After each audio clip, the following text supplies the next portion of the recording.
Muy buenas noches. Hoy va a estar con nosotros José Antón González Riaño, presidente de la Academia Asturiana de la Llingua. La pasada semana hubo dos decisiones, una del Tribunal Constitucional y otra del Congreso de los Diputados, que van en favor del asturiano, del bable, con la cooficialidad como telón de fondo. Las trataremos con detalle en la entrevista y vamos a preguntarle por ellas al presidente de la Academia de la Llingua Asturiana, más toda otra serie de asuntos que están ahí latiendo en una legislatura como esta, en la que el PSOE ha cambiado su posición respecto a la lengua. Antes era contrario a la cooficialidad, ahora la lleva en el programa electoral y se ha abierto pues eso, una expectativa nueva y un debate que viene de antiguo, ahora más avivado. Hacemos un pequeño alto y enseguida estamos entrevistando a José Antón González Riaño.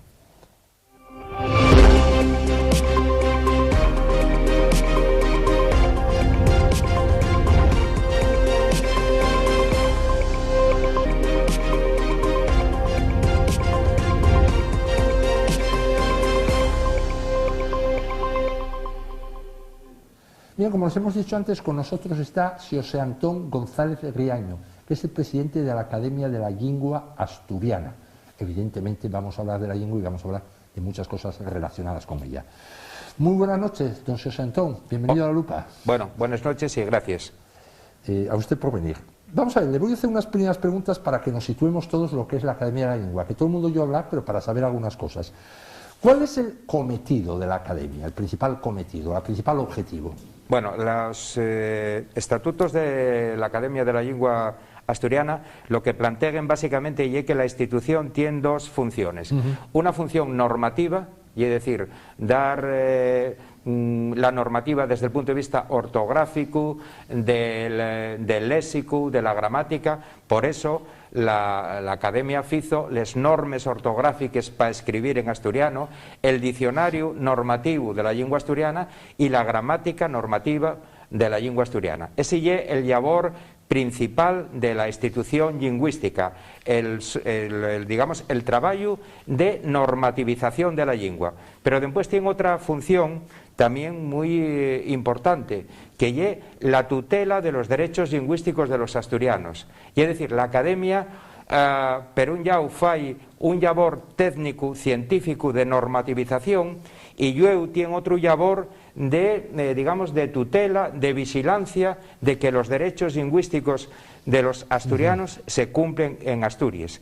Ese labor y un labor que, digamos, raspia o enlaza un poco más con cuestiones políticas, entendiendo por políticas estrictamente de política lingüística. Oiga, una cosa que me viene ahora a la cabeza, así como la RAE pues incorpora nuevos vocablos, yo que sé, hace poco finde, estas cosas, bueno, es así, los incorporan y ya vale, como cualquier otra palabra, está homologado. ¿Ustedes les ocurre esto? ¿Tienen que incorporar nuevos vocablos?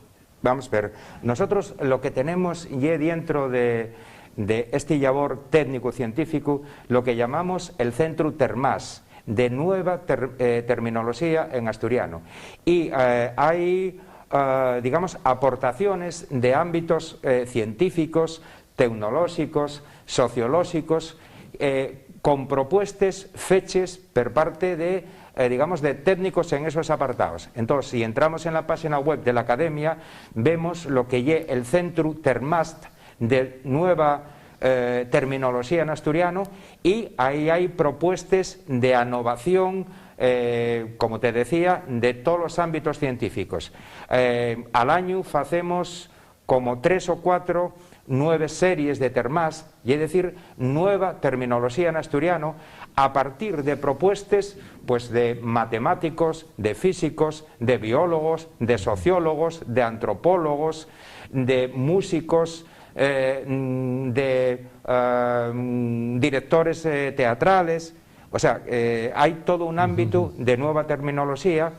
Esa nueva terminología pues dase también en todas las lenguas, mesmamente en las grandes lenguas de comunicación internacional como el castellano o como el inglés, también necesiten lo que se llamen adaptaciones funcionales para responder a nuevas situaciones de comunicación.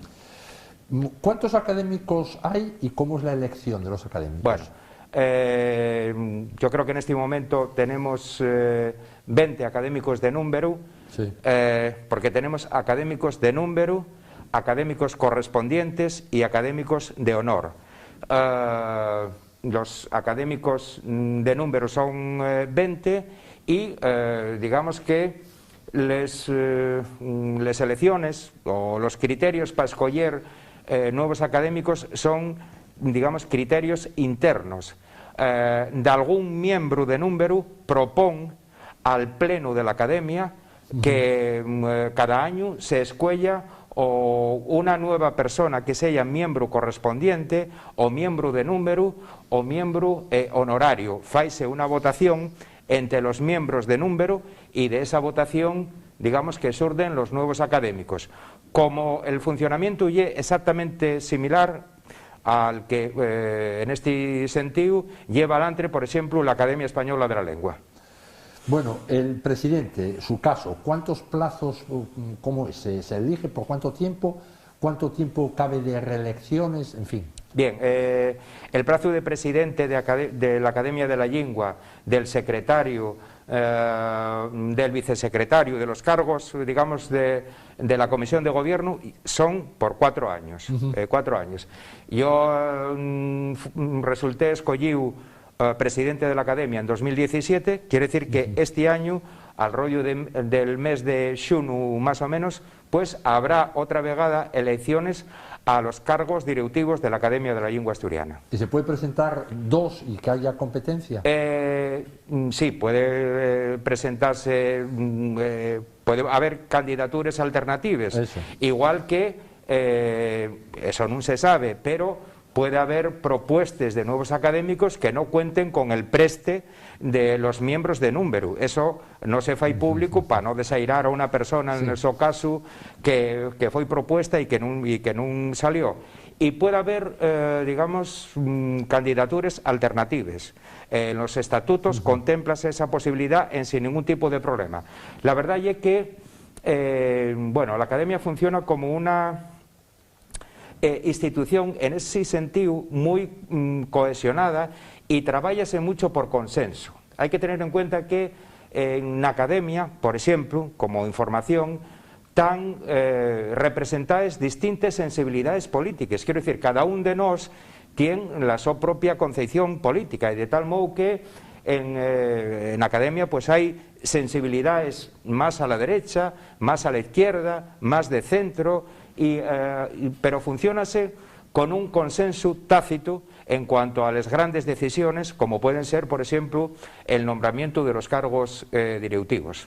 Y cuando se nombran a los académicos en puestos directivos, ¿se mira también que haya equilibrio entre tendencias, más a la izquierda, más al centro? No, a mí parece que cuando se nombra los cargos directivos, eso habría que entrugálloslo a todos los académicos, pero la mi impresión es que se busca en el momento la persona más afallaiza, más adecuada para llevar adelante la acción científica y la acción tutelar. Y lo que se busca es, bueno, en este momento, ¿cuál es la persona o cuáles son las personas que mejor van a ayudar para que la institución cumpla las sus funciones? Y las sus funciones son científicas y tutelares. Y es decir, ¿quién puede afalar a seguir trabajando en la normativización del asturiano, en la dignificación del asturiano, y quién puede ejercer mejor el labor, pues por ejemplo, tutelar, que tiene que ver muchas veces con relaciones con los partidos políticos, con los gobiernos, con los ayuntamientos, etcétera, etcétera. Esa es la mi impresión. Si entrugamos a lo mejor a otros académicos pueden tener otra consideración, pero la mi impresión es esa. ¿La institución es independiente o está vinculada a otras instituciones? Vamos a ver, la Academia de la Lengua Asturiana créase en 1980 per parte del Consello Regional de Asturias, cuando no había autonomía, pero sí había preautonomía. La Academia créase en un Consello Regional de Asturias al través de un decreto firmado por el primer presidente de la autonomía, que fue el socialista Rafael Fernández. Por lo tanto, y es una institución independiente en el funcionamiento, pero dependiente básicamente de los departamentos de cultura de los gobiernos, por ejemplo, desde el punto de vista presupuestario, etcétera, etcétera. Dicho de outro modo, nos actuamos con gran independencia funcional, sí, y digamos de planificación de lo que tenemos que facer, pero nos, quero dicir, la Academia foi creada por el ente, digamos, político. Sí, no somos un grupo de amigos que nos juntamos y creamos una academia, sino que dependemos, digamos, desde el punto de vista estructural y presupuestario, de los departamentos de cultura de los respectivos gobiernos del Principado de Asturias. Digamos entonces que la financiación le corresponde a la Consejería de Cultura, en general. Sí, sí. Este año, por primera vegada, tenemos una financiación también de los presupuestos generales del Estado. Resultaba, hasta este momento, la Academia Gallega, la Academia Vasca, el Instituto de Estudios Catalans tenía financiación del Estado y, curiosamente, la Academia de la Lengua Asturiana no tenía esa financiación. Este año logróse que en los presupuestos generales del Estado apareciera una partida que, magar ser simbólica, son 40.000 euros, sin embargo, tiene una gran importancia simbólica por lo que representa de que el Estado, fuera de Asturias, empieza a reconocer el fecho cultural y lingüístico asturiano. Y para nosotros eso ya es especialmente relevante. 40.000 se inicia los presupuestos generales del Estado con esta partida. La Consejería de Cultura, por ejemplo, este año, si usted recuerda, ¿qué cantidad es la que da? Bueno, al rollo de 200.000 euros. Un poco más, no sé exactamente la cantidad, pero esa es el presupuesto con el que contamos. Hablando de cuestiones presupuestarias, yo quiero añadir un dato que me parece relevante. Los cargos directivos de la Academia no cobren en función de ser cargos directivos, y los miembros de número de la Academia no cobren. Dicho de otro modo, por ser miembro de la Academia de la Lengua Asturiana, ser miembro de número, ser miembro correspondiente, ser miembro de honor o ser cargo directivo, eso dice explícitamente los estatutos, porque así no lo que hicimos nos, que no pueden tener ningún tipo de retribución económica. No pasa lo mismo con otras academias, la Academia Valenciana de la Lengua o la Academia Gallega o otras academias. Nos quisimos justamente desde el inicio que quedara muy claro que por la condición de académicos no se podía cobrar. Eso, por otro lado, y es una cuestión lógica. Nosotros básicamente tenemos la nuestra profesión, somos prácticamente todos profesores universitarios, tenemos el nuestro ámbito profesional de investigación, de docencia, y desde yo eso danos una gran independencia a la hora de actuar en pro de la lengua asturiana. Muy bien, bueno, yo creo que ya con todo esto quedó claro para la gente que nos está viendo las características principales de la Academia. Vamos a entrar en materia, un poco la percha para haberle citado a usted hoy, era dos decisiones, una del Congreso de los Diputados y la otra del Tribunal Constitucional, que tienen que ver con el asturiano y que tienen consecuencias dentro de un contexto del que ya hablaremos. La primera es una decisión del Congreso de los Diputados del 11 de marzo, es una proposición no de ley de los grupos nacionalistas a los que se sumó Podemos, por el cual hablan de ir a reformas estatutarias, de estatutos de autonomía, para reconocer lenguas propias que no son oficiales. Eso, digamos, que encaja como el anillo al dedo al caso del asturiano, de la lengua asturiana. Y, por otra parte, de hecho, la portavoz de Bildu, que intervino, dijo que, bueno, que esta parte de la propuesta estaba pensando en el caso de Asturias y de Aragón. ¿Qué le parece, cómo valora esta votación favorable a esta propuesta? Bueno, vamos a ver, efectivamente, y es la primera vegada que en el Congreso se fai una declaración explícita de la necesidad digamos, de entamar procesos de oficialización de aquellas lingües que, teniendo estatus jurídico como lingües, teniendo implantación social, escolar, etcétera, todavía no estaban reconocidas en los estatutos. Estamos hablando claramente del caso del asturiano y del aragonés.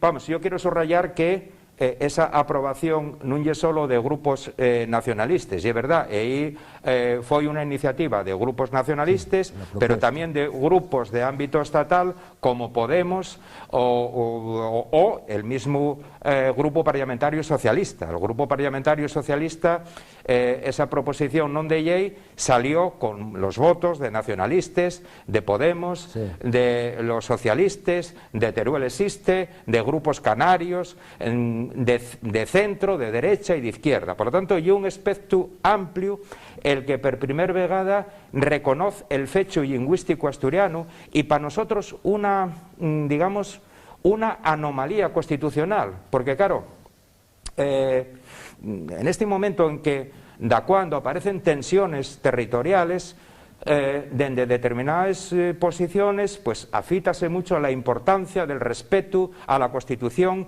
como norma para, digamos, dirimir los conflictos políticos.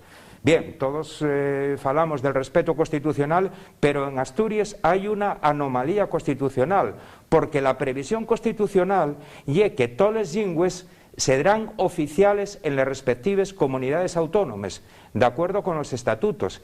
Y en Asturias esa previsión constitucional no se cumple. Por lo tanto, a mí parece muy bien, como presidente de la Academia de la Lengua Asturiana, que desde el Congreso se encamiente al Gobierno de Asturias a entamar un proceso de reforma del Estatuto para llevar la oficialidad que Asturias necesita, digamos, al texto reglamentario correspondiente. Por lo tanto, yo eso valoro positivamente, igual que valoro positivamente que el fecho cultural y lingüístico entame a ser, digamos, conocido a nivel de, digamos, del Estado, en la prensa de Madrid, pues, quiere decir, de esto fechos eco, por ejemplo, El Mundo, El País, la prensa. Bueno, yo creo que eso es, digamos, una normalidad y, bueno, estoy seguro de que va a actuar positivamente en el logro de la oficialidad en Asturias. Bueno, lo segundo es el Tribunal Constitucional, ante un recurso de Vox, lo estudiaron, un recurso sobre el reglamento de la Junta General del Principado, que se creaba la situación de facto, y de hecho se vio en esta legislatura en una intervención de la consejera de Cultura, que los miembros de la Junta General del Principado podían hablar en asturiano, pero otro cualquiera que interviniera en la Cámara, por ejemplo el Gobierno, que lo normal es que asista a todas las reuniones, a todos los plenos, no podía hablarlo. Esto fue el recurso de Vox y, sin embargo, el Tribunal Constitucional termina con esa indefinición. En realidad no es una indefinición, sino una contradicción que tenía el propio reglamento, hecho de aquella manera, porque no se entiende la verdad. El caso es que le da el pleno uso al asturiano en la Junta General del Principado sin entrar en distingos de quién es el que lo utiliza.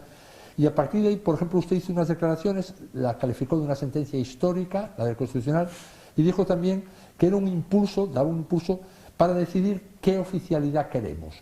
Bueno, pues coméntenos a su vez a sí mismo las cosas que dijo. Sí, bueno, vamos a ver, yo creo que la sentencia del Tribunal Constitucional es clarísima, bien digamos, a dar reconocencia a lo que se dice en la ley de uso del asturiano, que dice que, bueno, que los ciudadanos asturianos tienen derecho a dirigirse a la administración del Principado de Asturias, tanto oralmente como por escrito, y tienen derecho a, digamos, a la libertad del uso lingüístico.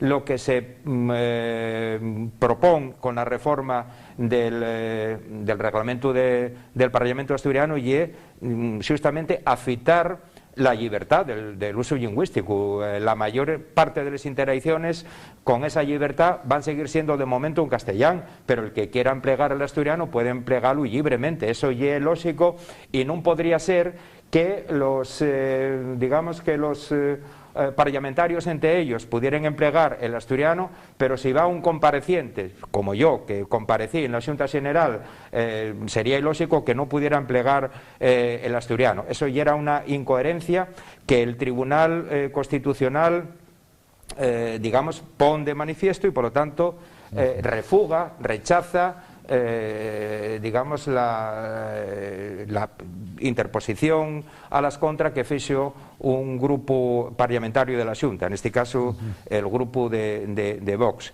Y yo digo que eso afita, digamos, el tipo de oficialidad por la que nosotros naguamos, que lle una oficialidad, digamos, que tenga como norma la libertad del uso lingüístico. Quiere decir, en el Parlamento asturiano van a falar asturiano los responsables políticos, los representantes parlamentarios que quieran falar en asturiano. Asturiano y castellán son mutuamente intercomprensibles, non hai ningún tipo de problema.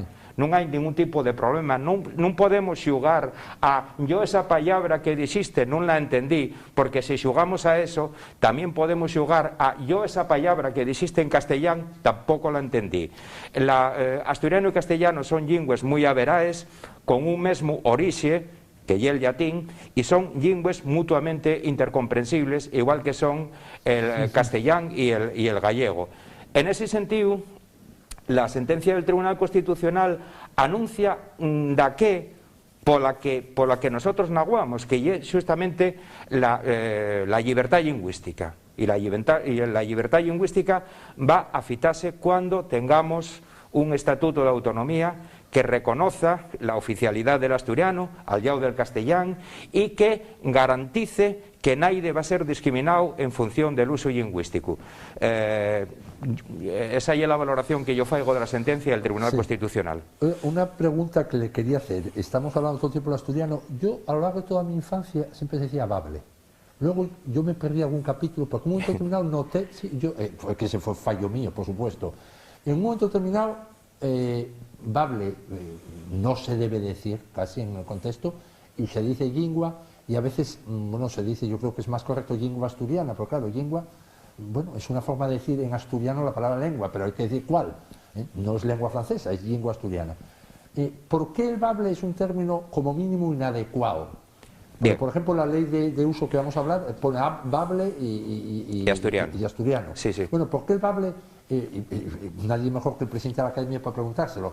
¿Por qué el bable ustedes creen que no se debe de utilizar y que es más propio hablar de lengua asturiana? Bueno, vamos a ver. Para mí el término de bable es muy querido, porque desde 1974 yo entamo, digamos, a participar activamente en una organización que se llamaba y que foi fundamentalmente, desde el punto de vista, foi una asociación fundamental en la, digamos, en la regeneración cultural de Asturias, en la transición política, que se llamaba Concello Bable. Por lo tanto, para mí, que pertenecía a Concello Bable, la palabra bable, incluso emotivamente, significa mucho, y por lo tanto no tengo ningún tipo de reparo en esa palabra. Cuando se pregunta en los estudios sociolingüísticos que entamen justamente a facese na década de los 70 del siglo pasado, ¿qué diferencia hay entre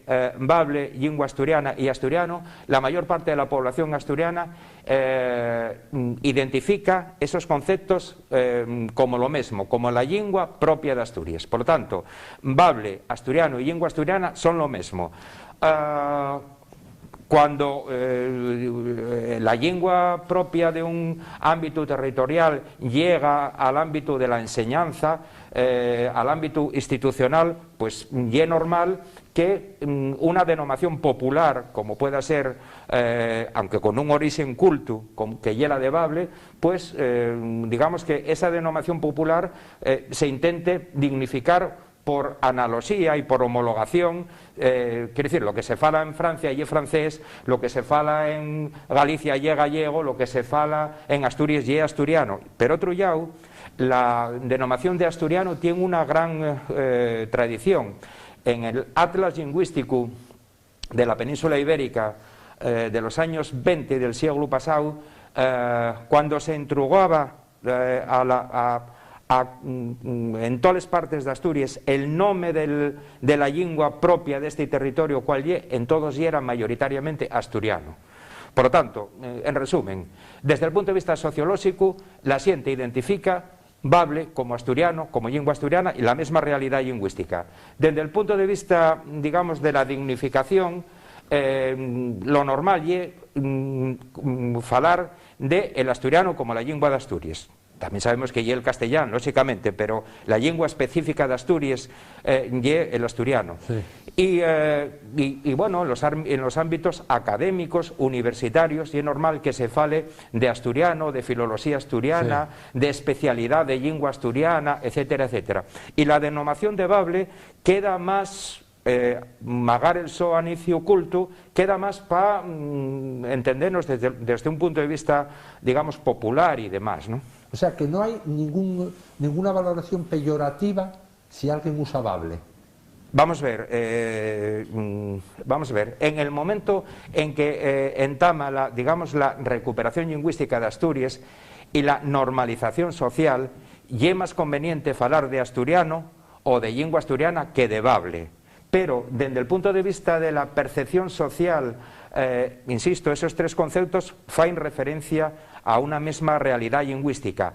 A mí, desde el punto de vista personal, afectivo, emotivo, la palabra bable significa mucho para mí porque fui un activista de Concello Bable. Y en Concello Bable lo que pedíamos era la dignificación del bable. Y sigo teniendo esa percepción. Pero, desde el punto de vista de la nueva realidad que lle el ámbito político, administrativo, académico, universitario, lle máis correcto en estos momentos falar, como siempre se denomó popularmente también, asturiano o lingua asturiana. Muy bien. Bueno, vamos a ver, la ley de uso y promoción aquí lo ponía, del bable asturiano. Esta ley, bueno, que yo creo que es bastante desconocida, bueno, en realidad como casi todas las leyes, no es suficiente para colmar, digamos, desde el punto de vista lingüístico, político ya puede ser otra cosa, pero desde el punto de vista lingüístico no colma todas las expectativas de alguien que desea la promoción del asturiano, que se hable asturiano, que entre en todo tipo de círculos, en todo tipo de situaciones, de clases sociales, de contextos geográficos. ¿No es suficiente, digamos, la letra de esa ley lo que pone? Vamos a ver, la ley de promoción del sí, bable asturiano y una ley de 1998 que pudo haber tenido sentido pues, en el son momento como un avance, y una ley que no se desarrolló. Quiere decir que hay una ley que no tiene ningún decreto de desarrollo, sí, eso es una anormalidad desde el punto de vista, digamos, normativo, sí, pero desde yo digamos que no responde a las expectativas sociales, a las demandas sociales y a las necesidades de, digamos, de dignificación de una lengua en una situación de precariedad como el asturiano. Y tiene un problema añadido, que es el siguiente: con la ley de uso sí, y promoción del bable asturiano, no se cumple la previsión constitucional. Esto tenemos que tenerlo permanentemente como referencia. Todos queremos ser constitucionalistas, todos somos constitucionalistas. Non é posible que lo que se fexo, lo que fexeron los gallegos, los navarros, los vascos, los valencianos, los baleares, los catalanes y hasta los araneses, sí, llevar a efecto la previsión constitucional en Asturias con una lingua en este estado de precariedad non se faiga. Como é posible digamos que esa previsión constitucional que é tan sí, fácil llevar a la práctica, que se fixo en todos los territorios con lingua propia, non se faiga en Asturias? Eso, simplemente por el principio de igualdad, non é admisible desde el punto de vista político y xurídico. Y desde yo, el asturiano necesita dotarse de esa ferramenta. La ley de uso permitió hacer muchas cosas que van digamos, van a facilitar muchísimo el aterrizaje de la oficialidad, porque con lo que hay y con lo que se faiga a partir de la definición de la oficialidad que Asturias necesita, digamos, va a haber un continuum, no va a ser una gran disiebra, sino que va a haber un continuum que va a facilitar, digamos, el encase de la nueva situación xurídica desde el punto de vista sociológico. ¿Qué derechos más da o qué objetivos más se logran, aparte de la previsión constitucional que ya nos lo había dicho, qué derechos y qué se logra más con la cooficialidad que con lo que ya da la ley? Porque evidentemente no se desarrolló, pero eso ya es problema de la gente que está gobernando. Sí. La ley es como todo, hay que desarrollarlas, hay que creer en ellas. ¿Qué más da en cosas concretas? Bueno, en cosas concretas, con la actual situación de la normativa de la ley de uso, pues sectores empresariales, sectores xurídicos, non poden, digamos, facer os seus estatutos, facer os seus registros, facer a súa documentación en asturiano. Tenemos problemas en el sistema educativo en los que non se garantiza, y durante años non se garantizó, la enseñanza del asturiano. Tenemos problemas para la puesta en práctica de la toponimia. Tenemos problemas porque con esa ley non aseguramos una presencia equilibrada de asturiano y de castellán en la radiotelevisión pública del Principado.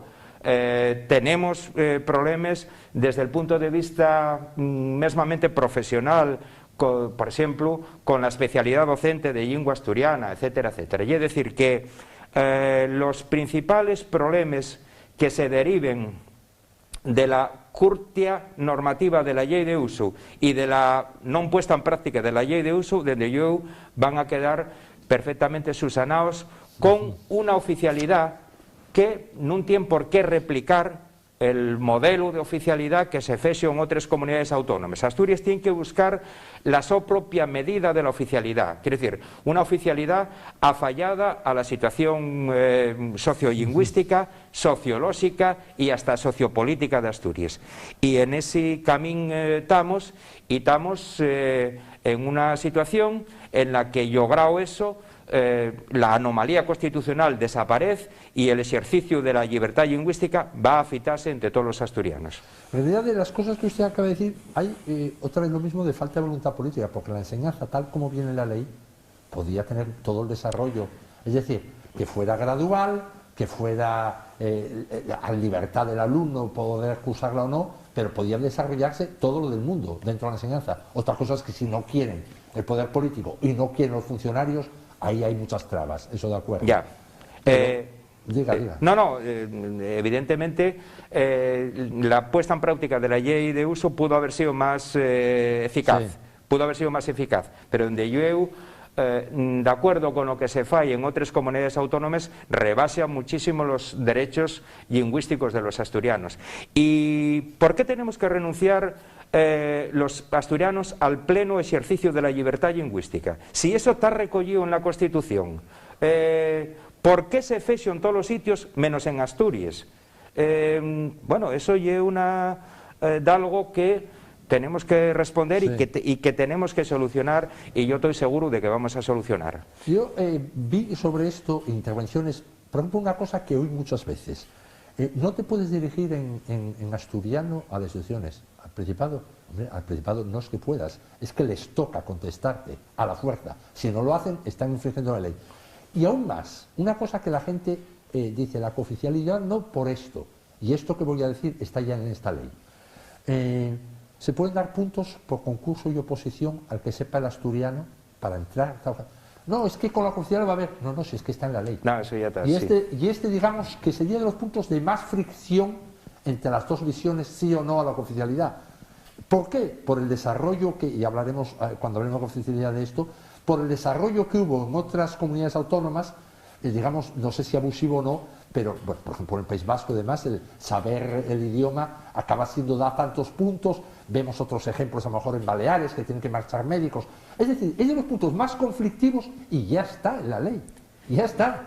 Sí. Porque es de los, yo creo que es de los puntos más conflictivos. Bueno, entrando en la cuestión, El asturiano, usted dice lengua en precario. ¿Es una lengua claramente en decadencia, digamos, década a década, se ve desde el año 40, 50?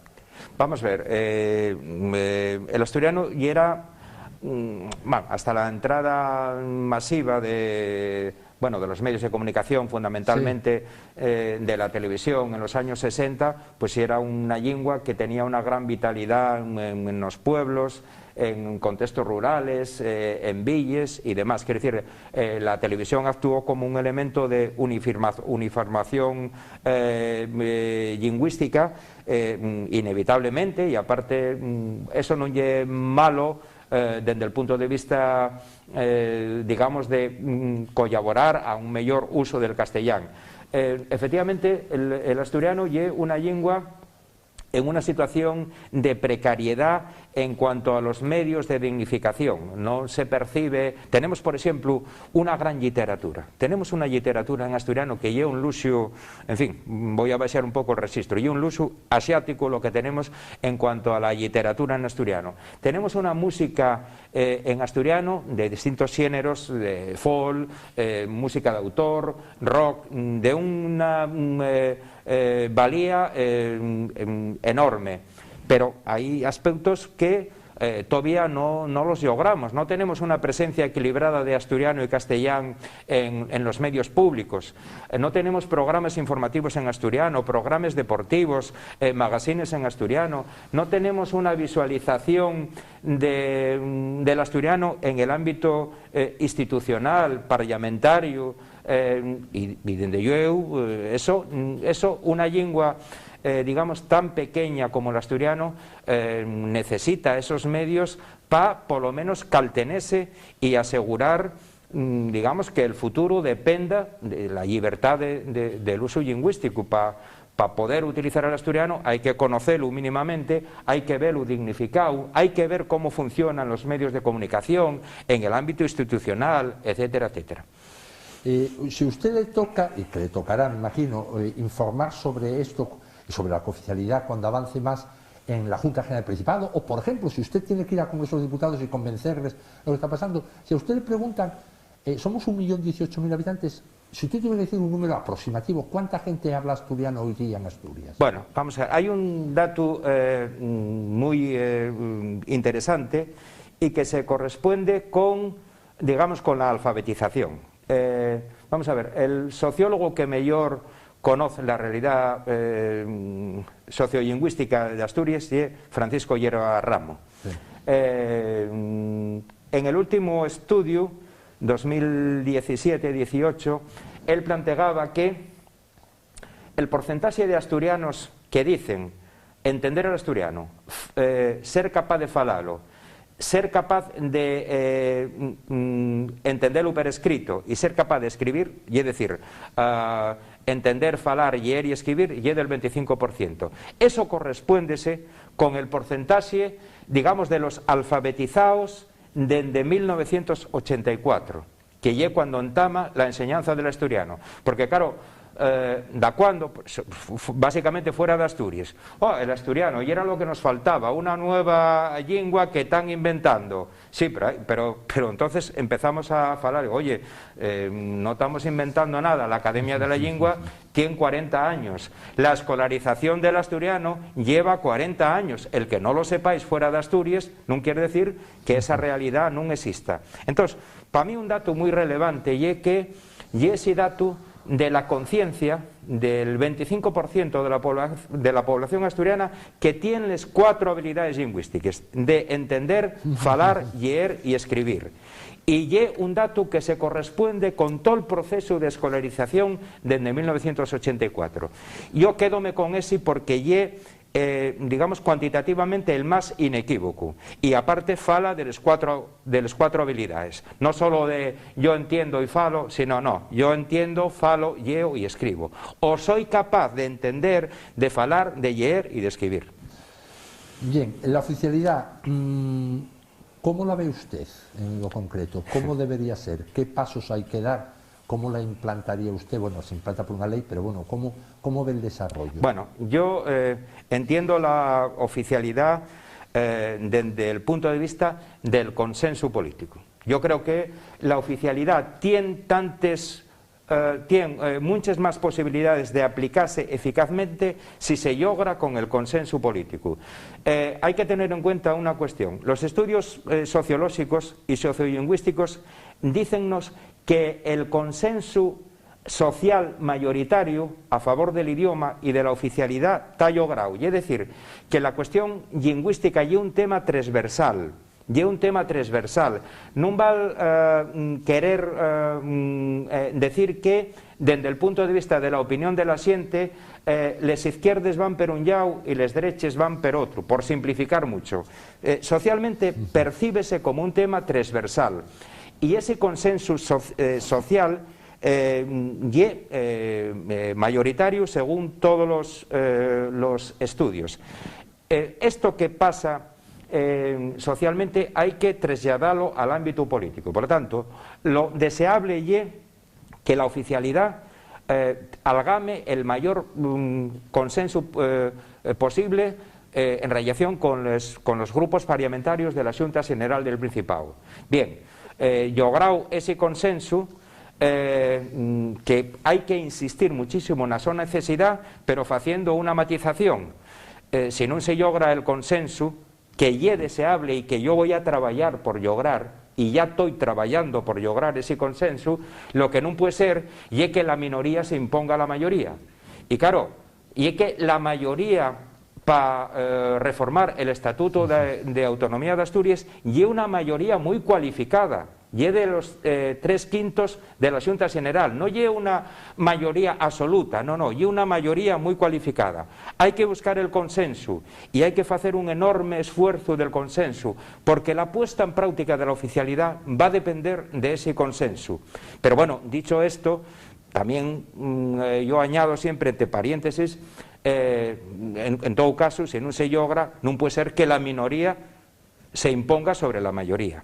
Bien, logrado ese consenso, la oficialidad recuéllese, la oficialidad y modificar un artículo del Estatuto de Autonomía que diga que asturiano y castellano son lingües cooficiales en Asturias, o con la formulación que se quiera. El asturiano y junto con el castellano lengua oficial en el Principado de Asturias, y en su ámbito territorial también la lengua egonaviega, la fala o gallego asturiano. Bien, y que se diga naide puede ser discriminado en función del uso lingüístico, o que se afite ahí la libertad lingüística. Eso sería, digamos, el primer paso. Ese paso es la reforma del Estatuto de Autonomía. Esa reforma apruébase en la Xunta General del Principado y luego tiene que ser refrendada en el Parlamento Español, en el Congreso. Bien, y después bien otra parte que es la parte fundamental, que es que a partir de la reforma del Estatuto hay que hacer una ley de normalización, que a mí préstame más llamarla una ley de uso y enseñanza, que sea la que defina la oficialidad. ¿Qué es lo que hay que hacer con el asturiano en el sistema educativo, nos medios de comunicación, na vida cultural, institucional, etcétera, etcétera? Esos son, digamos, los pasos lógicos y la mecánica a seguir. Una cuestión concreta que plantea la gente que teme la confidencialidad, que va a tener un coste muy elevado porque va a haber que contratar a cientos o miles de traductores, etcétera. Vamos a ver, eso es semar una alarma y decir que Asturias no se puede permitir eso. Asturias ya tiene una inversión en estos momentos en política lingüística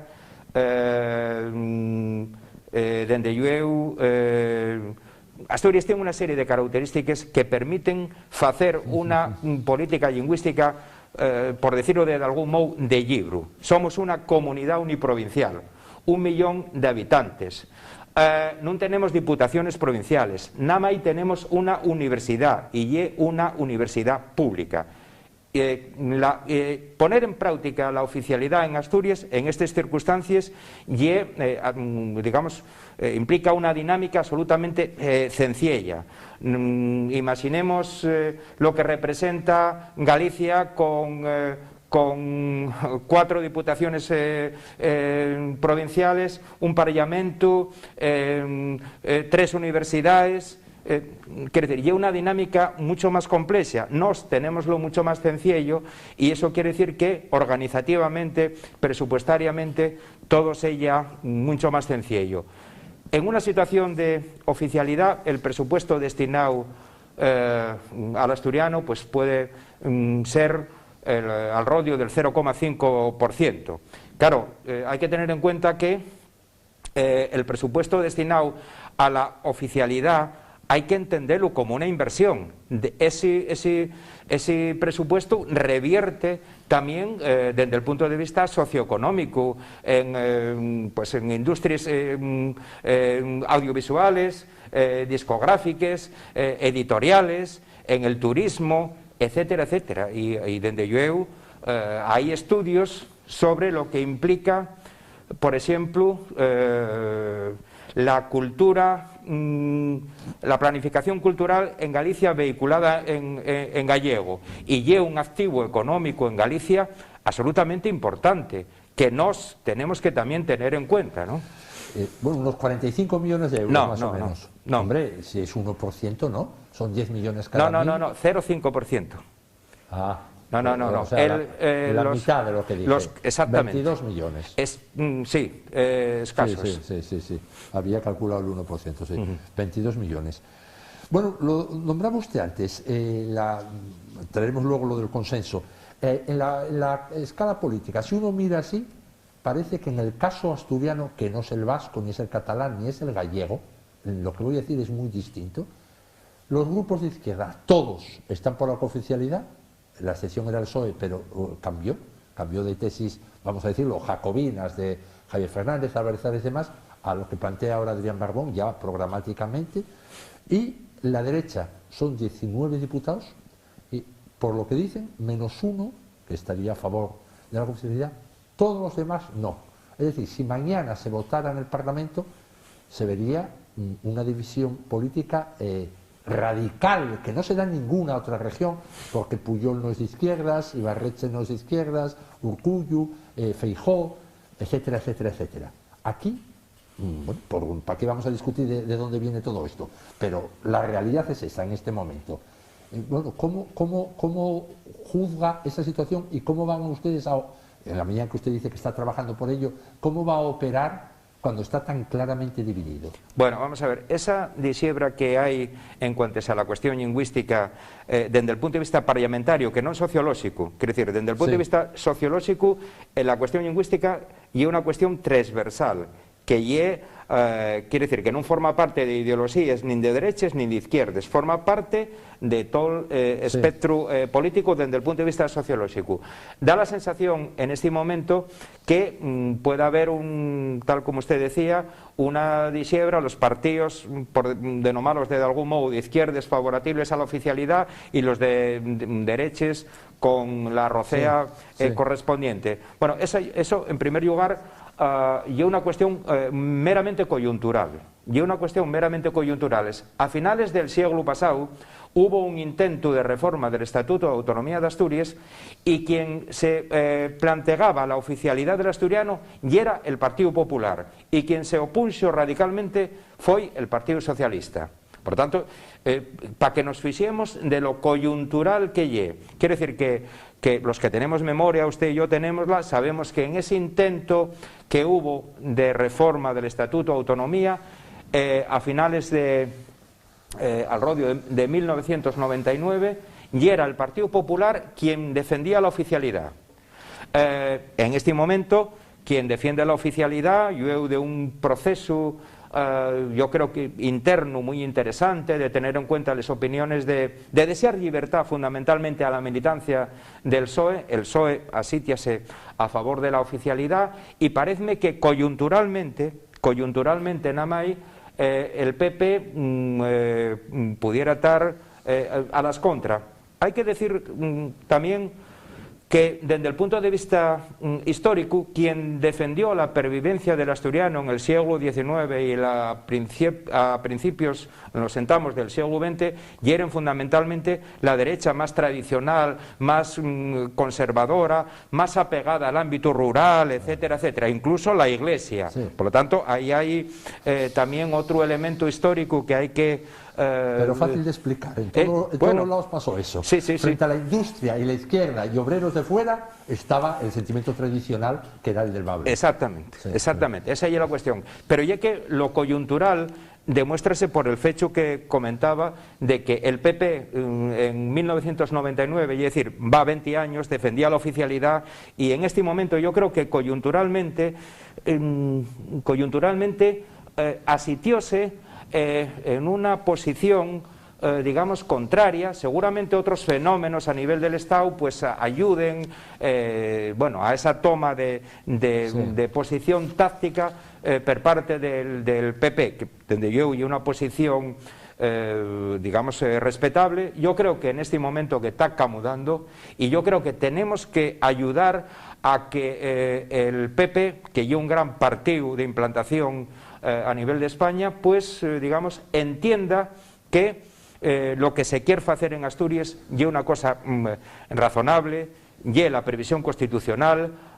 Podemos hacer un modelo de oficialidad social y culturalmente interesante para Asturias, y desde yo en lo que de mí dependa, esa búsqueda del consenso y de la participación del PP voy a seguir haciéndola.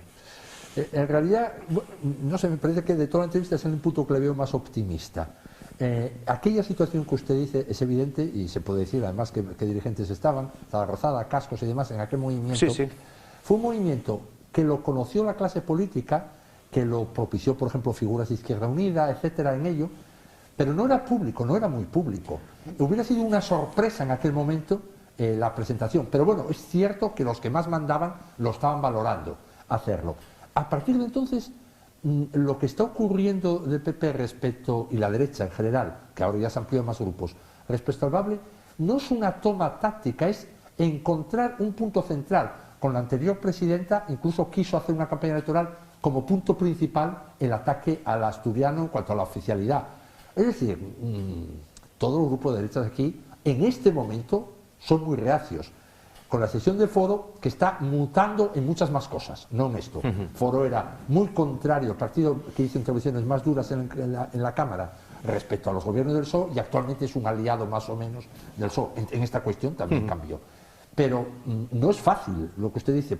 El futuro está siempre por escribir, pero no es fácil hoy día cambiar esa dinámica digamos, de dos grupos, que una especificidad asturiana es que coincide que todos unos son de izquierdas y los otros no, que repito que en ninguna otra región, porque como usted bien dice, el sentimiento por el idioma propio no está ligado a la izquierda, ni históricamente estuvo en ningún lado. Si se miran todas las figuras literarias e históricas de las llamadas nacionales históricas, en todas es lo contrario. Bueno, yo sobre esto que usted estaba diciendo, evidentemente es un entramado social, desde el punto de vista social es transversal, pero si no se cierra la división política, eso lo arrastra a la sociedad. Es decir, el votante de derechas, si se ve obligado a posicionarse, no todos, porque la gente no obedece en todo, pero va a haber un bloque grande que esté en contra, y al contrario, el de izquierdas a favor. Lo cual, si algo ambiente, y esto ya es opinión mía, si hubo un mal de la cooficialidad en algunas nacionalidades que se llevó, es la división social, el producir, el ayudar a una cierta división social, una división política evidente, y ayudar a una división social que se da en Cataluña, con los charnegos y los no charnegos, que se da en el País Vasco con los maquetos, etcétera. Bueno, maquetos ya de la época de Chavino, pero bueno, hoy día no se dice maquetos, pero hay una división por poblaciones, por todo. Y eso sería un desastre, porque Asturias es el sitio de más unidad en todos los aspectos. Es una tierra pacífica, hasta decir basta, que es un gran valor, y donde la diferencia es total, y la diferencia, quiero decir, los contrastes de pareceres no originan ninguna división. Se puede pensar distinto y no hay peñas, no hay familias, aquí no hay ninguna batalla de esas. ¿No le hace usted, en el puesto que está y con la responsabilidad que tiene, reflexionar sobre todo esto? Bueno, vamos a ver, efectivamente pueden ponerse ejemplos de comunidades con lingua propia en las que hay tensiones territoriales. Sí. Pero y que a mí préstame poner también ejemplos de comunidades con linguas propias nos que non hai tensiones territoriales y nos queremos parecernos a Galicia, que son los nuestros vecinos.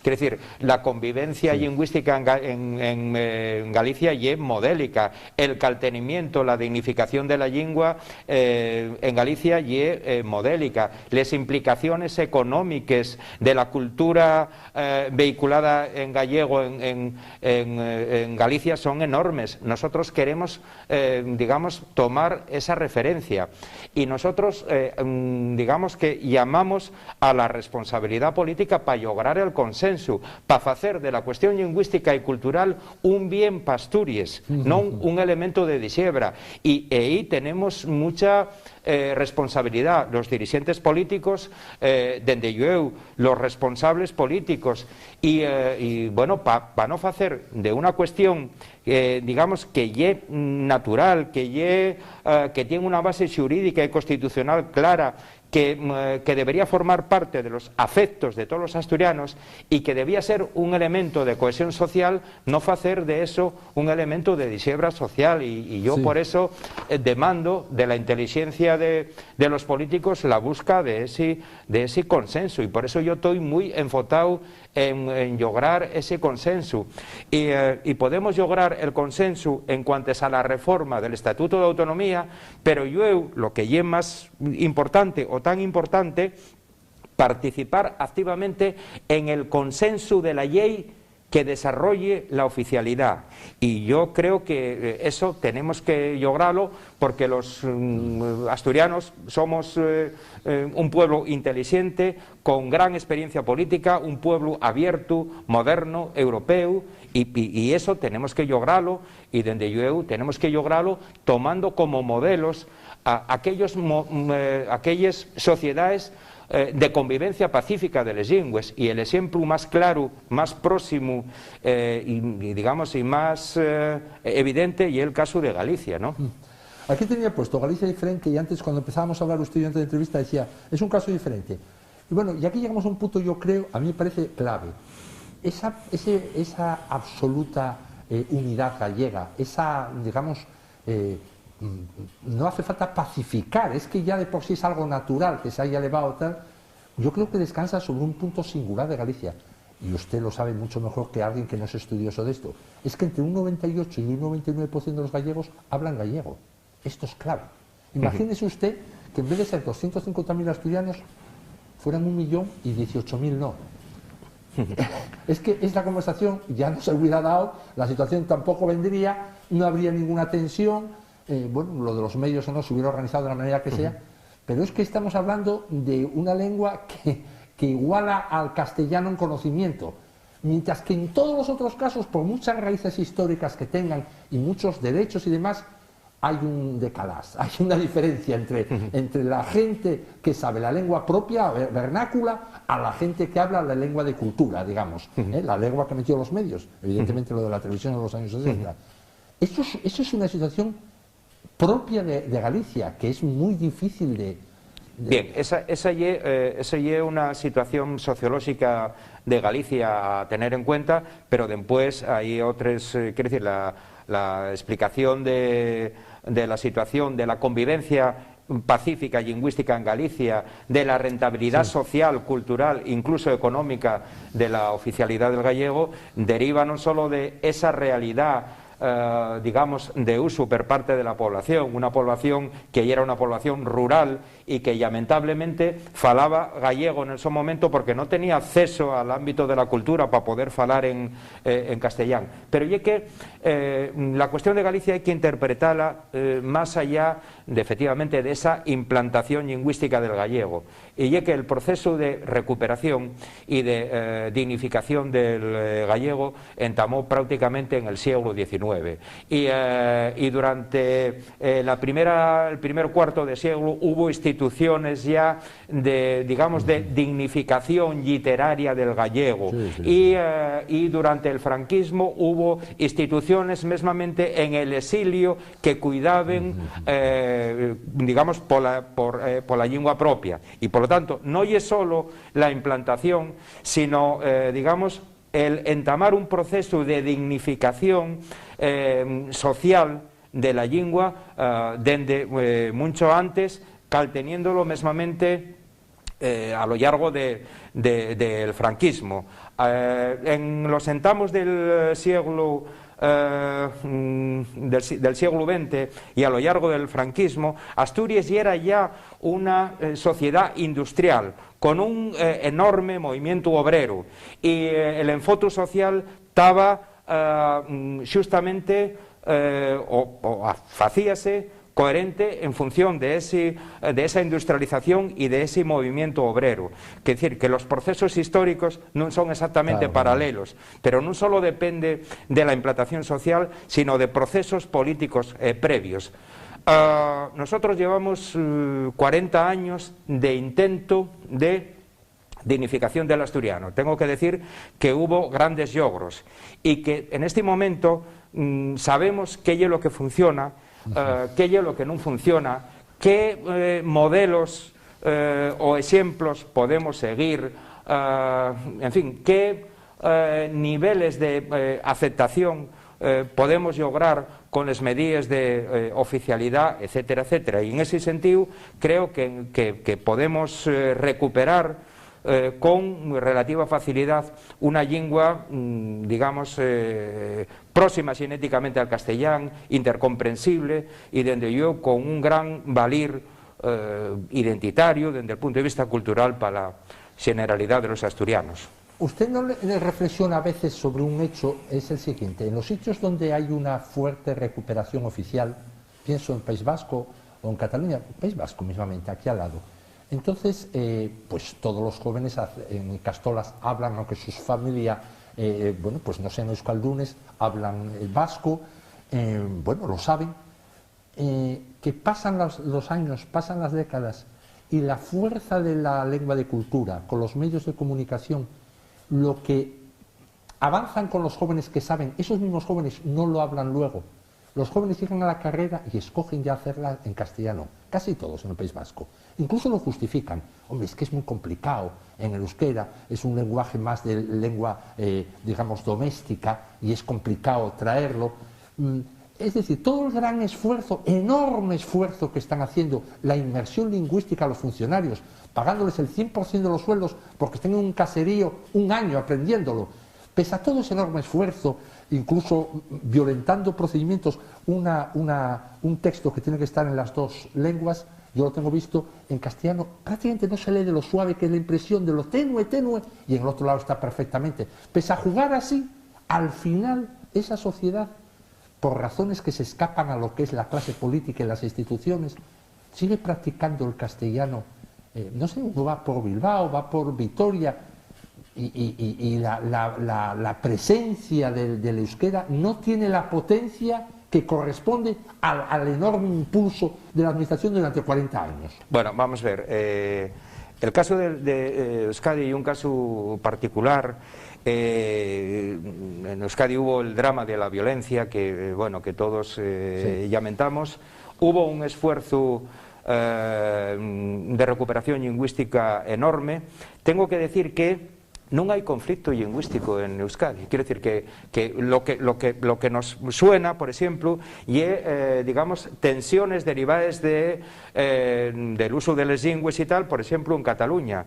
Pero en Euskadi está muy afitada la libertad lingüística, cada uno fala la lengua oficial que parece, y no hay tensiones derivadas de la cuestión lingüística. Y eso que es un modelo complejo porque, claro, si decimos que asturiano y castellano genéticamente son dos lenguas muy asemejadas, el caso del euskera y es un caso, digamos, excepcional en el ámbito románico.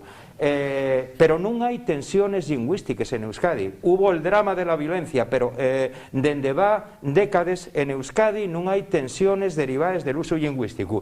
Naide se siente discriminado en Euskadi porque allí afítase perfectamente la libertad lingüística. Tengo que decir que, desde el punto de vista en ausencia de violencia, desde el punto de vista económico, el desarrollo económico de Euskadi, del País Vasco y de Navarra está muy por encima de la media española, mesmamente en índices, por ejemplo, de paro, en inversión de I+D+I.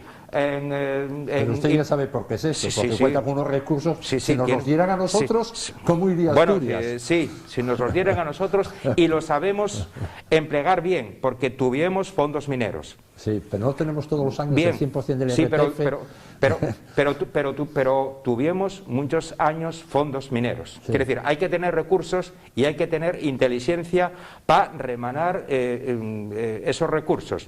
Yo simplemente pongo de manifiesto cómo, en ausencia de violencia, el País Vasco y Navarra y una sociedad digamos muy avanzada, con unos indicadores económicos especialmente favorables y sin conflictos lingüísticos. No nos suena conflictos lingüísticos en el País Vasco y en Navarra. Casi no se puede estudiar el español, los estudios. No, eso hoy no. Ya está marginado completamente.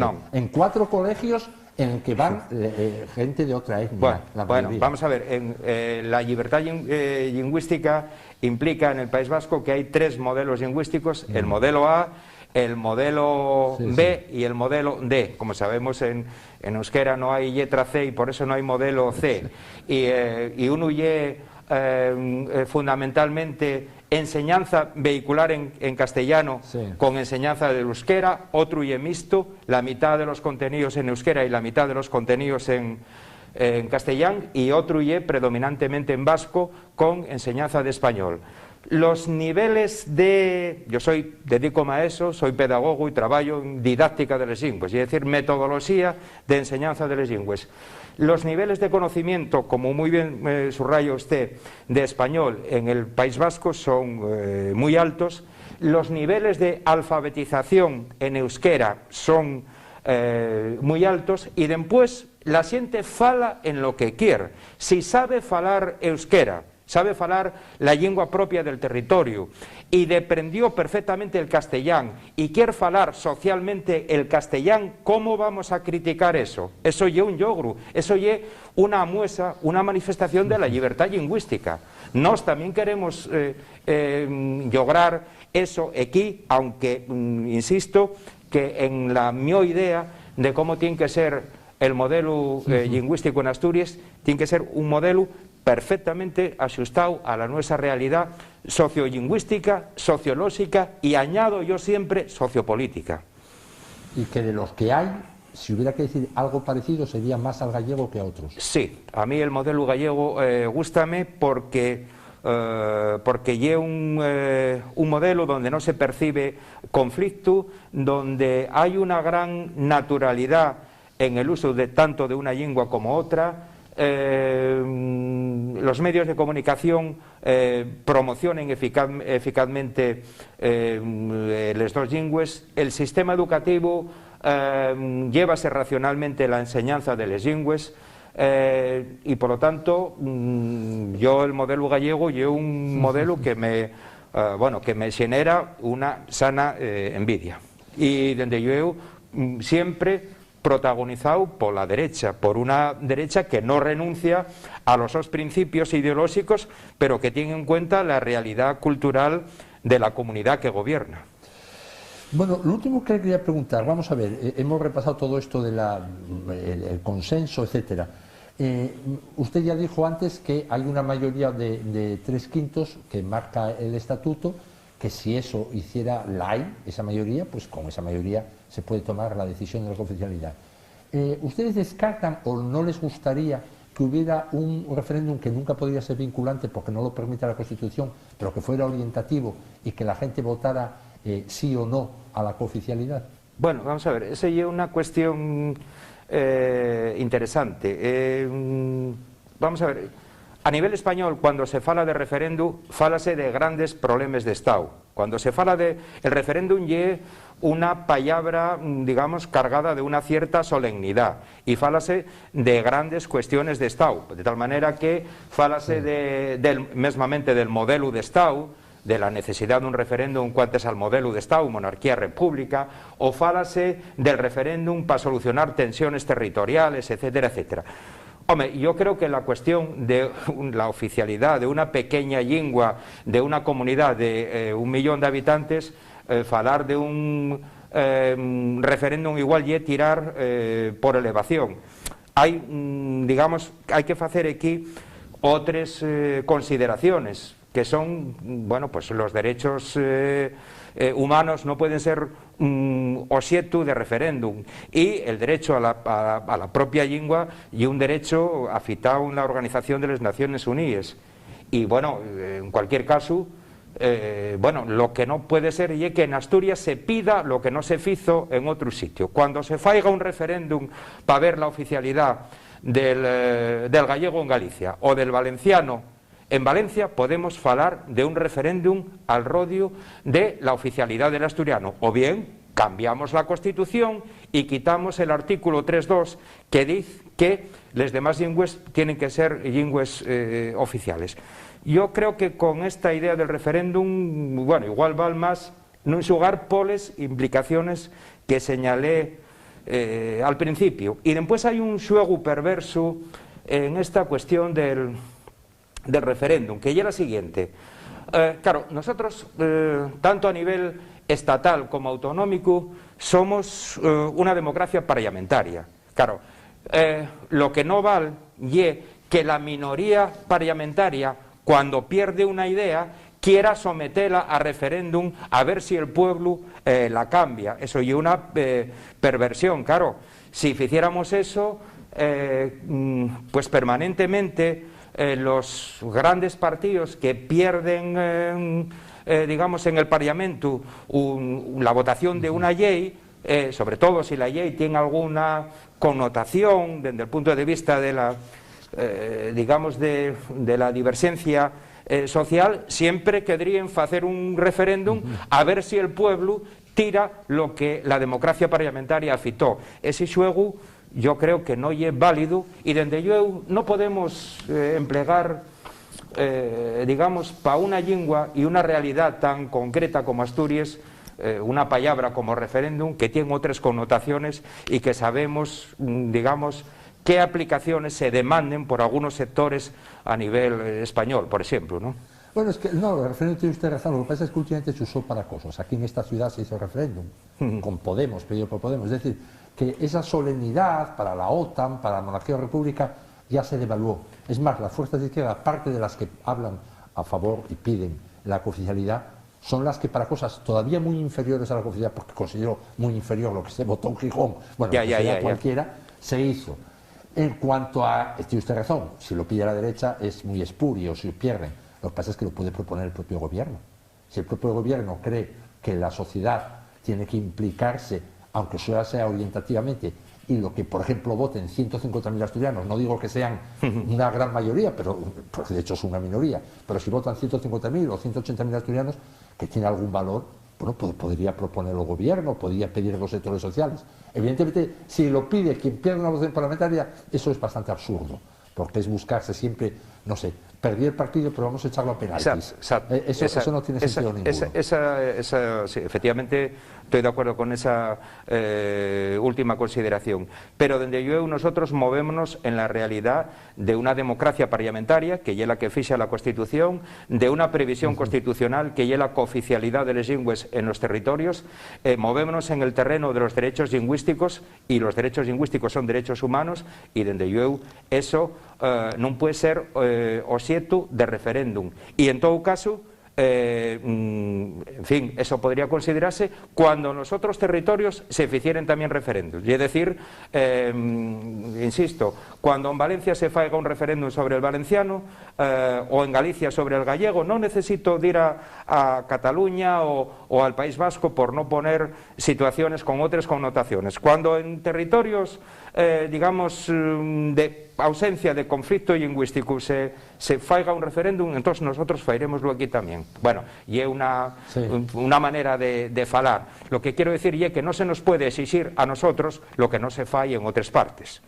En definitiva. Bueno, pues muchas gracias, don José Antón, por venir, contestar a todas nuestras preguntas. Y yo tenía ganas de tratar este asunto con usted. Aquí habíamos hecho, lo hice memoria, habíamos hecho hace 4 o 5 años, hicimos un debate entre dos, uno a favor y otro en contra, y que fue bastante interesante, porque eran dos posturas muy nítidas, pero bueno, por el cargo que usted tiene, la reflexión, usted como una persona dedicada profesionalmente a este campo, pues es muy interesante y seguiremos este asunto que se planteó en esta legislatura debido al cambio del sol y ahora se va a ventilar en un sentido u otro, quién sabe luego en otra composición de fuerzas lo que puede pasar por las elecciones. En cualquier caso, muchas gracias por haber venido y contestar nuestras preguntas. No, gracias a ustedes. Bueno, pues nosotros llegamos al fin del programa. Volveremos mañana, como siempre, de actualidad. Muy buenas noches hasta entonces.